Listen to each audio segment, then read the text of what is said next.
शिवरात्रि, प्रदोष,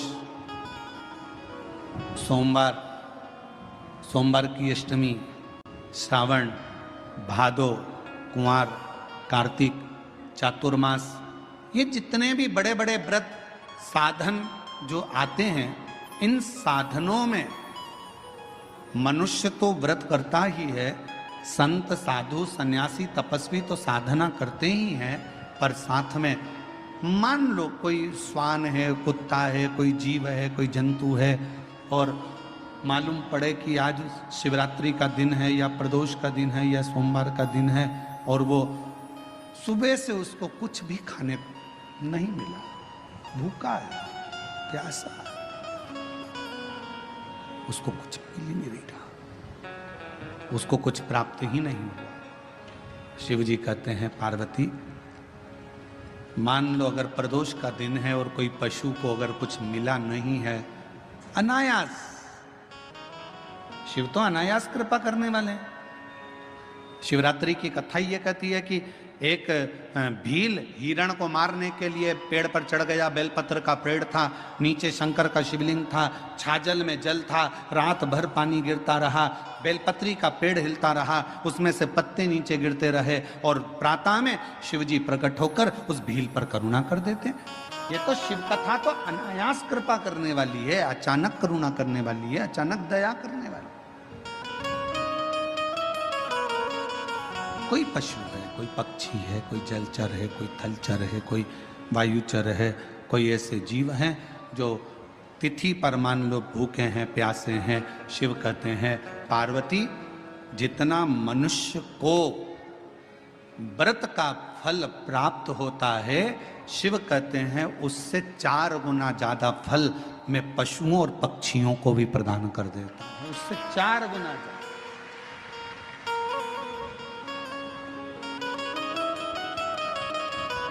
उसको पशुपति नाथ कहते हैं। चतुर्मास का समय था, एक संत शिव के अड़भंगे भक्त थे, एक पवित्र नदी के तट पर बैठकर भगवान शंकर की साधना, तप, आराधना शिव जी की करना प्रारंभ कर, पार्थिव शिवलिंग का निर्माण कर लेते, उन्हीं का पूजन करते, उन्हीं की अर्चना करते, उन्हीं की चाकरी करते। नदी के इस ओर संत सब तप, साधना, भजन, पूजन कर रहे हैं, और नदी के उस ओर एक परिवार रहता था जिसमें एक बालक रहता था जिसका नाम था शिवानंद। क्या नाम है बालक का? शिवानंद। और शिवानंद बालक रोज माँ जब कपड़े धोने के लिए आती, वस्त्र धोने के लिए आती, नदी पर कोई स्नान करने के लिए आती, तो शिवानंद बालक सामने घाट पर बैठे हुए संत को तप करते हुए देखता, पार्थिव पूजन करते हुए देखता, तो उसके मन में भाव जागृत हो गया कि एक बार मैं संत का दर्शन करूंगा। बेलपत्र के पत्र को मंत्र दिया है क्या तुमने? बेलपत्र के पत्र को लाने के लिए निमंत्रण दिया है? शिवानंद बालक बोला कि मैंने ना तो कोई पत्र दिया, ना कोई मैंने मंत्र दिया, और ना कोई मैंने निमंत्रण दिया। बेलपत्र के पत्र को तोड़ने से पहले एक नियम है कि बेलपत्र के पत्र को वृक्ष से जब तोड़ा जाता है तो सबसे पहले उसको मंत्र दिया जाता है। क्या कहा जाता है? ओम नमः शिवाय। बेलपत्र के पत्र को पेड़ पे से जब तोड़ा जाता है तो ओम नमः शिवाय का नाद किया जाता है। और बेलपत्र के पत्र में, इसमें तो वो नहीं है गूठी, बेलपत्र का जब पत्ता टूटता है तो यहाँ एक गूठी आ जाती है, देखा है आप लोगों ने? जम के तो बोलो, देखा है? तो बेलपत्र के पत्र में जो गूठी होती है उसको भी जब तोड़ा जाता है, उस गूठी को जब अलग किया जाता है, तब भी शिव मंत्र उसको दिया जाता है। ओम नमः शिवाय, ओम नमः शिवाय, ओम नमः शिवाय। वृक्ष पे से पत्ते को तोड़ा तो मंत्र दिया, गूठी को तोड़ा तो मंत्र दिया, और बेलपत्र के पत्ते को जब तोड़ा जाता है, मंत्र पत्ते को तोड़ने से पहले मंत्र प्रदान किया जाता है, और जब तोड़ा जाता है तो कहा जाता है, हे माँ पार्वती, हे माँ गोरा, चलो तुम्हें शिवजी ने बुलाया है मेरे कल्याण के लिए। माँ आपको शंकर जी ने याद किया है, मेरे ऊपर बहुत दुख है माँ, कल्याण करिए, चलिए मेरे दुख को समाप्त करो, निमंत्रण दो।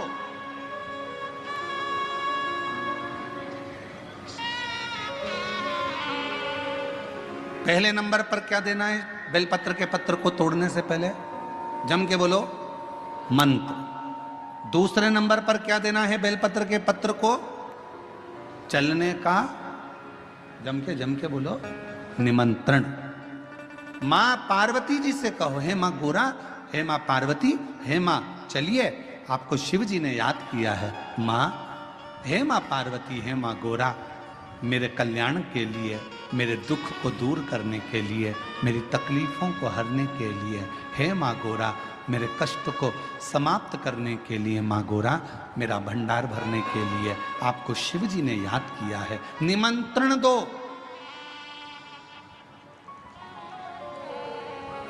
लेकर आए, फिर गूठी तोड़ी, फिर मंत्र दिया, ओम नमः शिवाय, नमः शिवाय, नमः शिवाय। अब गुरुजी ने पूछा कि तुमने मंत्र दिया? नहीं। तुमने निमंत्रण दिया? नहीं। तो फिर तुम्हें क्या हक है कि बेलपत्र का पत्र तोड़ो? शिव महापुराण की कथा तो कितनी बड़ी बात कहती है, बेल पत्र के पत्र को सीधे पेड़ में से तोड़ कर लेकर आना चाहिए। बेलपत्र की डंडी, कई माताओं की, कई भाइयों की आदत थी, बड़ी सी डंडी होती है, उसको वहां से काट लिया, तोड़ लिया, पूरी की पूरी डंडी तोड़ कर लिया है, फिर घर पर आकर उसमें से पत्तियां तोड़ ली, जो डंडी थी उसको पटक दिया। ना ना ना, ये गलत है, ये गलत है। वृक्ष से पत्तों को निमंत्रण देकर फिर तोड़ा जाता है, और फिर लेकर आकर डूठी तोड़ते समय भी शिव मंत्र को दिया जाता है। कुछ नियम है बेलपत्र के भी, उसको धारण करना चाहिए। कुछ जैसे डॉक्टर की गोली खाने के भी नियम होते हैं। डॉक्टर साहब लिखते हैं कि सुबह ये गोली लेना, शाम को ये लेना, ये भोजन के पहले लेना, ये भोजन के बाद लेना, और सुनो इसको गर्म दूध से ले लेना, इसको पानी से ले लेना। अब मालूम पड़े तुमने सोचा कि मैं एक काम करती हूँ, कहाँ मेरा टाइम बर्बाद करूँगी, सुबह लो, शाम को लो, दोपहर में लो, तो तुमने सारी गोली एक साथ खा गई, और फिर डॉक्टर के पास गई, डॉक्टर साहब मेरे को तो आराम ही नहीं लग रहा, मैंने 3 बार 15 दिन से गोली खा रही हूँ, 10 दिन से गोली खा रही हूँ। डॉक्टर साहब ने पूछा गोली खा रही हो तो क्या तुमने नियम धारण करा? हाँ, क्या क्या नियम धारण करा? सुबह की गोली सुबह खाई, भूखे पेट की भूखे पेट खाई, भोजन के बाद की भोजन के बाद खाई? नहीं नहीं नहीं, मेरे पास समय नहीं रहता, इसलिए सारी की सारी एक साथ खा गई।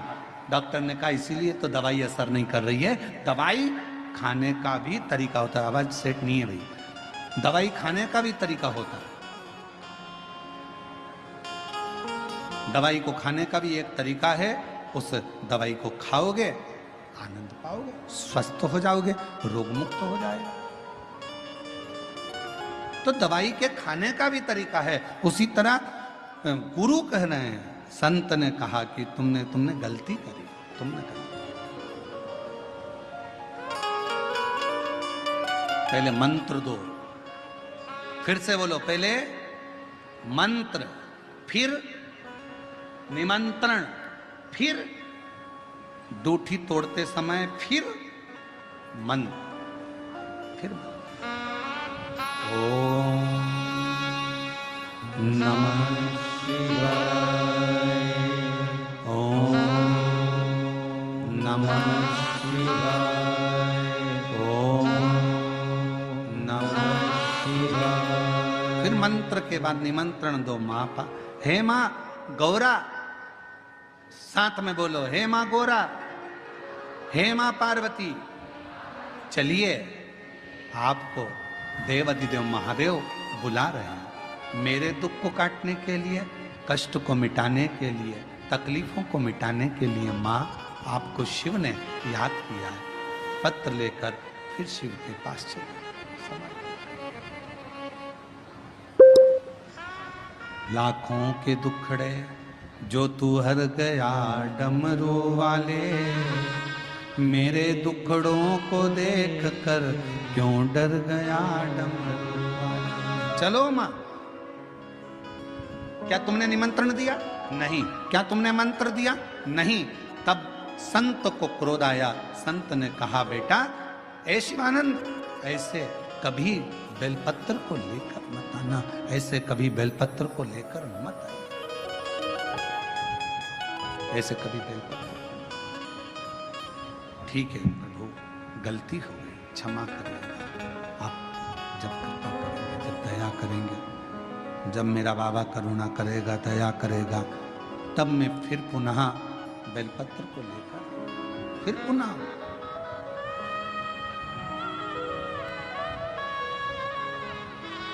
अब शिवानंद जैसे संत ने बताया था वैसे की वैसे ही कहने लगे। अब उसका फल संत को नहीं मिल रहा, उसका फल शिवानंद को मिलेगा। समय आया, 2 महीना चतुर्मास के निकल गए। किसी सोमवार को 3 नियम बना लो। जिस दिन मेरा भोले बाबा तुम पर कृपा कर दे, उस दिन सोमवार का एक नियम बना कि महीने का एक सोमवार मुझे ऐसा करना है, 3 नियम धारण करना है महीने के सोमवार को। पहला, सुबेरे जाकर शंकर भगवान को 1 लोटा जल चढ़ाना है। दूसरा, दोपहर के समय पर जाकर मुझे बेलपत्री के वृक्ष के नीचे एक चावल का दाना रखकर बेलपत्री की 7, 11, 21, 108, 51 जितनी परिक्रमा आप लगा सकते हो वो लगाना है। और तीसरा, बेलपत्री के वृक्ष के नीचे और शंकर के मंदिर के दरवाजे पर मुझे एक घी का दीपक लगाना है। बस ये 3 नियम जिसने महीने में एक बार ले लिया, समझ लो उसको पीछे हटने की जरूरत ही नहीं, वो आगे ही बढ़े। महीने के किसी एक सोमवार का ऐसा नियम बना लो कि मुझे 3 नियम धारण करना है। महीने के किसी भी एक सोमवार को हम ये नहीं कहेंगे कि तुम सोमवार 5 पढ़ रहे हैं तो 5 को करो, 4 पढ़ रहे हैं तो 4 को करो, 3 पढ़ रहे हैं तो 3 को करो। तुम तो महीने का एक सोमवार का नियम बना। और मेरी जीजियों से, मेरी बेटियों से जो विदेश में रह रही हैं, जो कहीं बाहर रह रही हैं, कहीं बड़े शहर में रह रही हैं, जो रोज मंदिर नहीं जा सकते, हर किसी महीने के एक सोमवार को भी ये नियम निर्धारण कर सकते, तो उनसे कहेंगे कि 3 महीने में एक सोमवार का नियम बना लो। 3 महीने में नहीं बना सकते तो 6 महीने में एक सोमवार का नियम बना लो। और 6 महीने में नहीं बना सकते तो 1 साल में एक सोमवार का ऐसा नियम बना लो कि मैं साल का एक सोमवार ऐसा रहूंगी कि सुबह सोमवार के दिन मंदिर में जाकर जल चढ़ाऊंगी, दोपहर में जाकर बाबा को एक अक्षत का दाना रखकर, अक्षत का मतलब है कि बाबा मेरी दिनों दिन उन्नति करना। बेलपत्री के वृक्ष के नीचे जो अक्षत रखा जाता है वो उन्नति के लिए रखा जाता है। शंकर के शिवलिंग पर जो अक्षत रखा जाता है वो रोग मुक्ति के लिए रखा जाता है। अशोक सुंदरी पर जो अक्षत रखा जाता है वो संतान प्राप्ति के लिए रखा जाता है। षडानंद कार्तिकेय की ओर जो अक्षत रखा जाता है वो हमारे बच्चों की सुख समृद्धि के लिए रखा जाता है। विनायक की ओर, गणेश जी की ओर जो अक्षत रखा जाता है वो हमारे घर में कोई मंगल कार्य आ जाए उसके लिए रखा जाता है। और जो पीठिका होती है जिसपे शिवलिंग रखा होता है, पार्वती जी का हस्तकमल, उस पर अक्षत रखा जाता है तो नारी के अखंड सौभाग्य के लिए रखा जाता है। अक्षत रखने का भी तरीका है।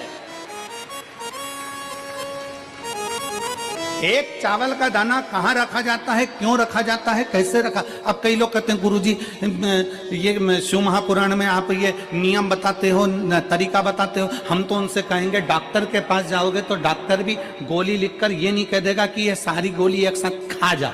डॉक्टर भी कहेगा ये गोली सुबह खाना है, ये गोली शाम को खाना है, ये गोली दोपहर में खाना, ये गोली भूखे रहकर खाना। बोलो सही है कि गलत है? ये रात्रि को खाना खाने के बाद खा लेना, ये खाना खाने के पहले, ये नाश्ते के पहले। और सुनो, ये दवाई, ये वाली पीछे वाली जो दवाई लो ना इसको दूध से लेना, ये वाली जो दवाई लो ना इसको पानी से लेना। और सुनो, ये डब्बी है इसको पानी में मिलाकर फिर पीना।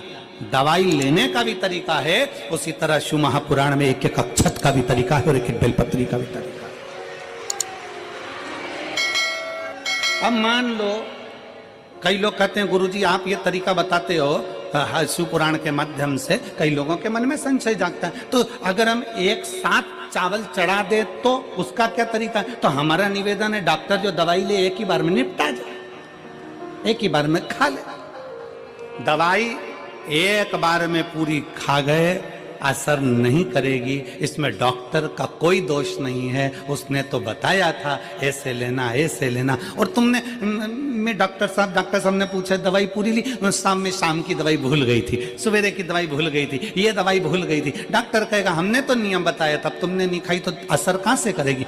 तुम असर कब करती है? जब हम पूजन के तरीके को जान जाएं, जब हम अर्चना के तरीके को जाएं। आप साल भर का एक सोमवार निकाल लो, 6 महीने का एक सोमवार निकाल लो, 3 महीने का एक सोमवार निकाल लो, महीने का एक सोमवार निकाल लो, अपने से दिल में बन जाए तो एक सोमवार ऐसा निकालो जिसके 3 नियम धारण हो। पहला, उसी सोमवार जिसको कर रहे हो उस दिन सुबह जल चढ़ाना। दूसरे, दोपहर के समय पर जाकर बेलपत्री के वृक्ष के नीचे एक चावल का दाना रखना और परिक्रमा बेलपत्र की जितनी तुमसे बन जाए, जितनी तुम्हारे शरीर की कैपेसिटी हो, जितना तुम्हारा शरीर चलते बन जाए। हम तो ये भी नहीं कहते कि तुम भूखे रहकर भगवान का भजन करो, हम कभी नहीं कहते। हम तो यहां तक कहते हैं, हमारे पुष्टि मार्ग में यहां तक कहा गया कि वल्लभ कुल की एकादशी करो, भले बकरी जैसे चरो पर एकादशी करो। हम तो यहां तक कहते हैं कि बहुत समय से कल मेरी एकादशी है, एकादशी है, एकादशी है, एकादशी है, पूरे घर को हिलाकर रख दिया, एकादशी है, एकादशी, एकादशी है। बहू टेंशन में, बेटा डिप्रेशन में, पति पपीता ला ला के, सेव फल ला ला के, मूंगफली का दाना ला ला के, काजू कतली ला ला के, सेव फल ला ला के, और सारा सामान साबूदाना और खिचड़ी और ना चिप्स ना जाने क्या क्या ला ला के, बेचारा पति एकादशी आती है वो नौमी से चिंता में पड़ जाता है।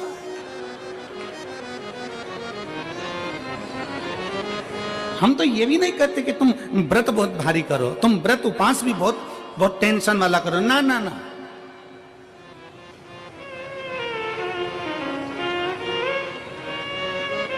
अपने को व्रत उपास भी इतना बहुत बहुत भूखे रह रहे हो, बहुत प्यासे रह रहे हो, और मालूम पड़े कि भगवान हमें मिलेगा, भगवान हमें मिलेगा। भगवान कहता है कि देख भाई, मैं भी भूखा नहीं रहता, तू भी भूखा मत रहे, मैं भी चकाचक रहता हूँ, तू भी चकाचक रहे, मैं भी अपने। और भगवान शंकर तो ये भी कहते हैं कि अपना परिवार भी मत छोड़ो, मेरे पास में पार्वती भी, एक ही देवता है जो विद फैमिली मंदिर में बैठता है। शंकर जी हैं तो पार्वती जी है, तो गणेश जी हैं, तो कार्तिकेय जी हैं, तो नंदी है, सब मंदिर के अंदर चाहिए। शंकर भगवान अपने पूरे परिवार के साथ। शंकर जी तो ये कहते हैं अकेले तुम क्यों रहते हो? अगर किसी कामना के वश अगर हम दीप लगा रहे हैं या हमारे मन में कोई भाव उत्पन्न है और हम बाबा से कहना चाहते हैं कि बाबा मेरा ये कार्य है आप पूर्ण करिएगा, तो फिर शिव मंदिर में भी लंबी बाती का दीप आप प्रदोष या सोमवार की अष्टमी या सोमवार या आप शिवरात्रि को बाबा से निवेदन कर कर लगा सकते हैं। हाँ, विशेष जब कोई एक बहुत बहुत बड़ी बात हो और आपके कार्य में कहीं अटकल हो रही हो, तो एक ही दीप में 2 बाती, शिव और शक्ति, लंबी बाती बनाई शिव और शक्ति के नाम से, 2 बाती एक साथ एक दीप में भी लगा सकते हैं। पर कब? जब विशेष कोई आपका कार्य हो और वो अटक रहा हो, विशेष कोई कार्य, और आप बाबा से प्रार्थना कर रहे हो, तो 2 बाती का भी प्रयोग आप कर सकते हो। मान लो तुम किसी कार्य के लिए जा रहे हो, 5 बार 6 बार तुम उस कार्य के लिए होकर आ गए, या किसी से अपना पैसा लेना है और तुम उसको पास 50 बार होकर आ गए हो, भैया पैसे कब देगा? या किसी कार्य के लिए जा रहे हो, वो कार्य नहीं हो रहा, 50 बार होकर आ गए, वो काम नहीं हो रहा। शिव महापुराण कहती है लाल चंदन, कौन सा चंदन? लाल चंदन को अच्छा घिसो और घिसकर तैयार कर कर बेलपत्री के ये जो दोनों भाग हैं, दर्शन हो रहे हैं आप लोगों को? लाल चंदन घिसो और घिसकर बेलपत्री के ये दोनों भाग हैं, दोनों पत्तियां जो नीचे की हैं, इसमें उस चंदन को लगा लीजिए। अगर किसी से आपको पैसा लेना है, वो नहीं दे रहा, या कोई काम है या जॉब है या नौकरी है या उसके लिए, या कोई विद्याध्ययन का कोई कार्य है, कोई स्कूल में पढ़ाई कर रहे हो और वो कार्य नहीं हो रहा, 5 बार 6 बार करके देख लिया, नहीं हो रहा, तो ये दोनों पत्तियों पर लाल चंदन लगाओ। लाल चंदन लगाने का मतलब ये नहीं कि जरा सी तुम बिंदी लगा दो, लाल चंदन जो घिसा है उसको पूरी पत्तियों पर अच्छे से फेरना है। उस लाल चंदन को लगा लीजिए। और महाराज, बीच की पत्ती में थोड़ा सा घृत, घृत मतलब गाय का घी, गौ माता के दूध से, माखन से निर्मित उस घी को बीच की पत्ती में थोड़ा सा लगा लीजिए। और जो अशोक सुंदरी वाली जगह है, जानते हो ना आप लोग अशोक सुंदरी की जगह, आपको पहले भी कथा में कहा, समझ लीजिए। ये शिवलिंग है, ये जलाधारी पर रखा हुआ है, ये गोल जलाधारी है, यहां से पानी नीचे गिरता है, ठीक है, ऐसे होता ना शिवलिंग। तो शंकर भगवान का पूरा परिवार शिवलिंग के आसपास में होता है। शंकर भगवान के 13 बच्चे हैं। कितने बच्चे हैं शिव जी के? 13 बच्चे, पूरे 13 की 13 बच्चे और धर्म पत्नी शिव जी की शिवलिंग के आसपास में है। जैसे ये जो गोल जलाधारी है, ये माता पार्वती जी का हस्त कमल है। शिवलिंग रखा है, ये शंकर जी का स्वरूप है। जहां से पानी नीचे गिरता है, राइट भाग गणेश जी का स्थान, लेफ्ट भाग 6 कार्तिकेय, षडानंद कार्तिकेय का स्थान। जहां शिवलिंग का जहां पानी जाता है, उसके बीच में एक मोटी सी लाइन होती है, वो शंकर भगवान की सबसे छोटी लड़की, जिसका नाम अशोक सुंदरी है, उसका स्थान है। ऊपर से बूंद बूंद पानी जो शिवलिंग पर गिर रहा है, ये शंकर भगवान की 5 लड़कियों का स्थान है, जया, विषहरा, शामली बारी, दौतली और देव। ये शंकर जी की 5 बेटियां हैं, जो भगवान शंकर के ऊपर पानी की एक एक बूंद गिराती हैं महाराज।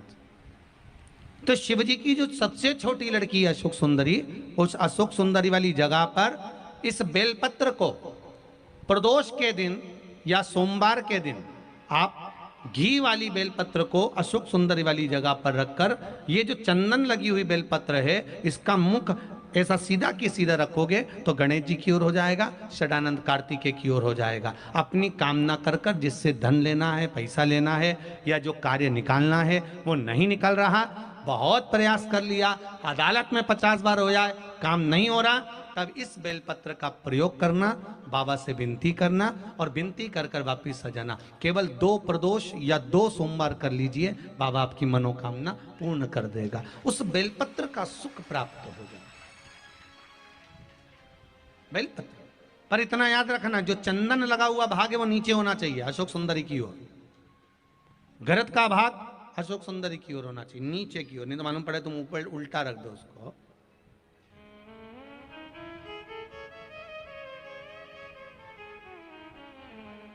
शिव स्मरण में यही चीज विवाह में भी कार्य आती है। जिन बेटा बेटी का विवाह नहीं हो रहा, 30-30 साल के हो गए, 28 साल, 40 साल, 25 साल के हो गए, विवाह नहीं हो रहा, तो आज बेलपत्री पर दोनों पत्तियों पर लाल चंदन लगाइए और बीच वाली पत्ती पर पीला चंदन लगाइए। जिसका विवाह नहीं हो रहा, उस नीचे की दोनों पत्ती पर लाल चंदन और बीच वाली पत्ती पर पीला चंदन।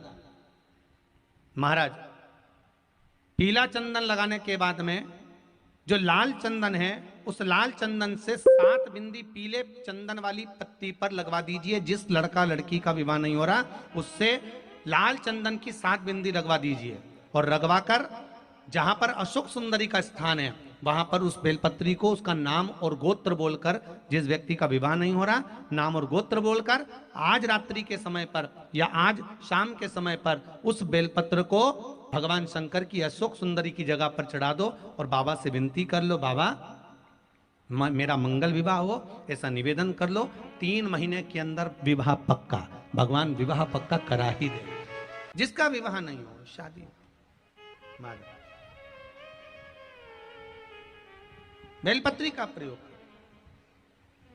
बस दोनों में अंतर है घृत का और पीले चंदन का। 7 बिंदी लाल चंदन की जब पीला चंदन लग जाए, 7 बिंदी लाल चंदन की उससे लगवाओ जिसका विवाह करना है। जिसका विवाह नहीं हो रहा उससे लगवाइए, फिर भगवान